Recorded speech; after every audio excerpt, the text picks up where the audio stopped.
Ken Pimlott, Cal Fire Chief, thanks for taking a few minutes and dropping by the studio.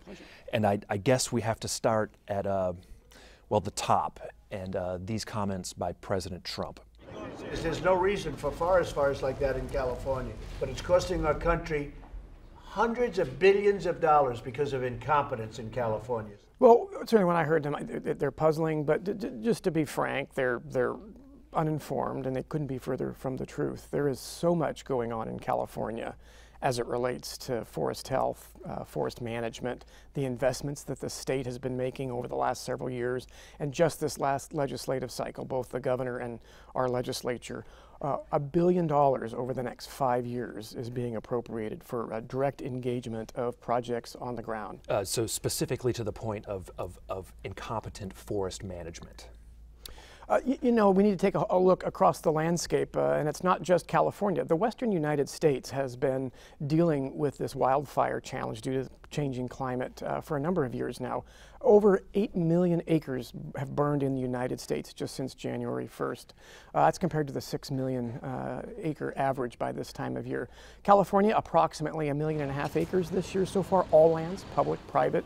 So the entire western United States has been facing challenging fires. So it's not just California. And looking at California, over half of the forest land in California is in federal ownership, our national forests, our national parks. So it's, when we're talking about the landscape, it's as much, if not more, of a federal responsibility as it is the state and private. That was going to be my next question, and so I'll just go to my last question regarding Mr. Trump's comments. In recent weeks, months, we have seen him in the Southeast in the wake of the hurricanes. He has been meeting with local political leaders and the men and women who run the agencies that respond to those disasters.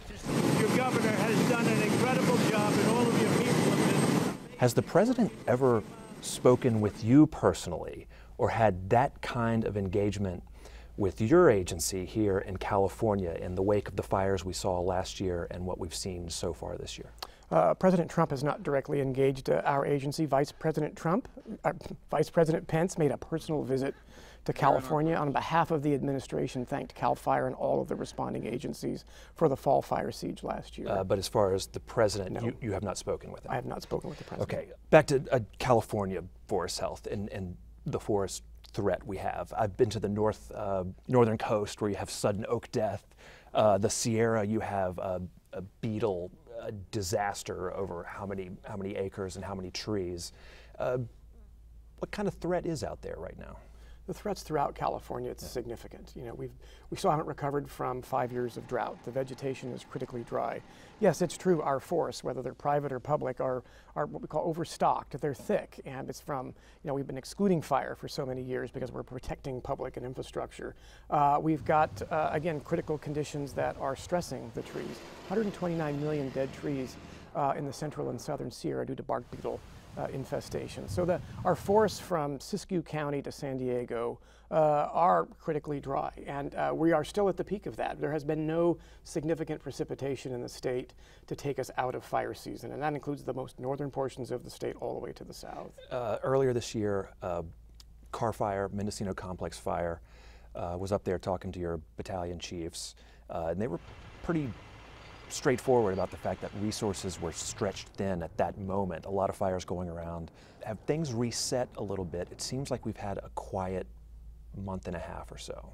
Yes, fortunately we've been able to recover. Yes, during the peak of the fire siege, where we had multiple 100,000 acre fires burning, and the ability to go and initial attack new fires, you know, put resources all across the state, and they were working for 4, 5, 6 weeks straight, and doing our best to rotate people, get people time off.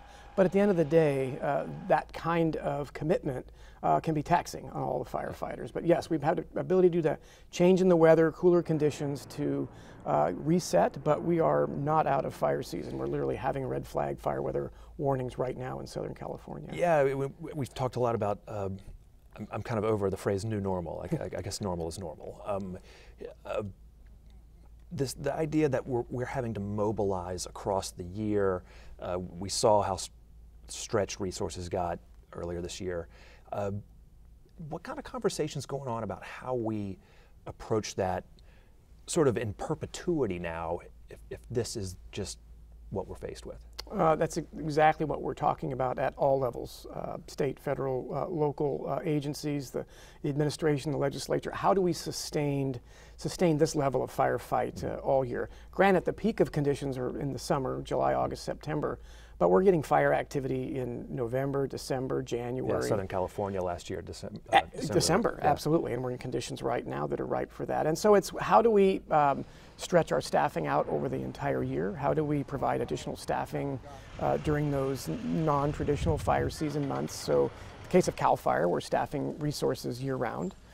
We are looking at additional aircraft. We are in the process of replacing all of our helicopters with S-70I Blackhawk, brand new helicopters. Helicopters that will provide a platform, that will provide a better punch against the kinds of conditions we're facing. And you can fly at night. Yes, the helicopters will be capable of flying at night, and so we'll be able to use that strategically where appropriate. We're working with the federal government on acquiring 7 C-130 aircraft that will be repurposed into air tankers over the next several years. So that will work into CAL FIRE's existing aviation fleet. Then it's just looking at our ability to provide where we can do additional staffing, where we can partner with the California Conservation Corps for additional hand crews so that we can, again, deploy and get out there all year and sustain this and provide the relief our firefighters need, because you can only work so many days where you need a break. You need to get back home and reset. I was at the Car Fire on a Friday, I think it was, and then the Monday or Tuesday the next week, I was in Lake County. I saw the same inmate crew within 3 days at 2 different fires, and there is nobody to fill in behind these crews. Yeah. I mean, they are the mainstay of that hand crew operation all year. Is there any kind of assessment going on, looking at different communities and trying to figure out where the circumstances might be pointing towards a real disaster? I mean, a fire can happen anywhere, but any communities out there that you guys are looking at and thinking, this is where something could really, really go wrong? Yeah, absolutely. I mean, there are many communities around the state that are at significant risk from wildfire, particularly in the urban interface. So the state has organized a forest management task force that is looking at the broad scope of the state, from forest health, fire prevention, forest management. Much of the prioritization is occurring within that group, or at least they're identifying those grassroots efforts at the local level where we consider priorities. We have a fire plan that was just adopted by the Board of Forestry and Fire Protection last month.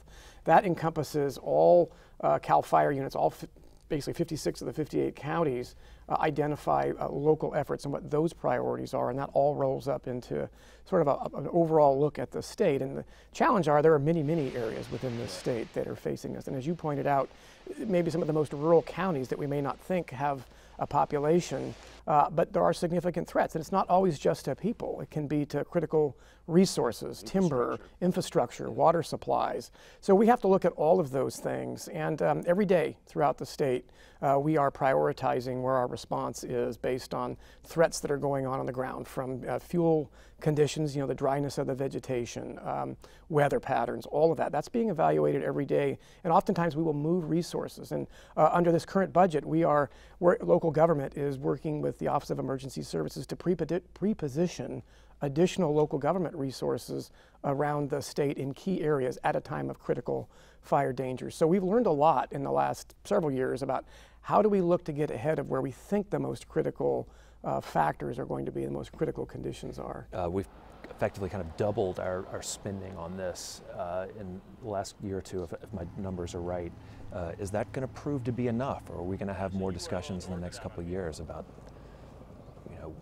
how we manage this? We are going to continue to be having discussions about what it takes to respond to these kinds of conditions, and the costs and the resources and the impact it has. Fortunately for this state, the state invested early on, decades ago, in supporting the response to wildland fire. Even in the most difficult of budget times, this state has recognized that the protection of the resource, the protection of the lives and property were number one. And so we have the ability in response to wildland fires to bring in additional funding. And that's a very close relationship and trust between the legislature and the administration. So this administration has not once prevented any resources from being moved in, and the governor's continued to make that commitment. But the costs are going to continue to increase. We aren't going to see these conditions change. They're only going to worsen as, again, temperature regimes change, vegetation changes, over the course of the landscape. Fire Chief Ken Pimlott, thanks for taking the time. My pleasure. Thank you. Right.